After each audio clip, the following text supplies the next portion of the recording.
আজকে আমি আলু দিয়ে মুরগি রান্না করব, তাই আদা রসুন পেঁয়াজ কুচি করে নিলাম, আলুগুলো কেটে নিলাম।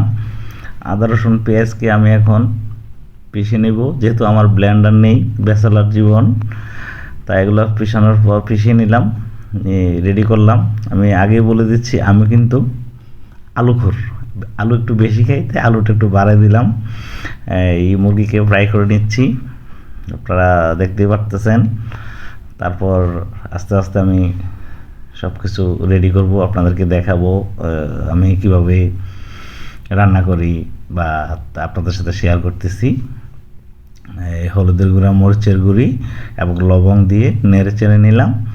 একটু পানি দিলাম মশলাটা কষানোর জন্য, একটু গরম মশলা দিলাম, সাথে তেজপাতা দিলাম, একটু নেড়ে চেড়ে ঢাকনা দিয়ে রেখে দিলাম।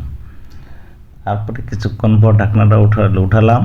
উঠানোর পর আপনাদেরকে মশলাটা দেখানোর চেষ্টা করলাম, কালারটা মাশাআল্লাহ। আলুগুলোকে দিয়ে দিলাম, দিয়ে নেড়ে চেড়ে আবার ঢাকনা দিয়ে রেখে দিলাম। কিছুক্ষণ পর আবার ঢাকনাটা তুলে মুরগিটাকে দিয়ে দিব। মুরগিটাকে দেওয়ার পরে আবার নাড়াচাড়া দিয়ে বসাই দিব।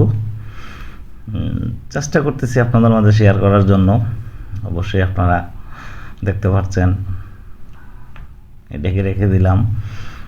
মাশাআল্লাহ মাশাআল্লাহ, কালারটা অনেক সুন্দর।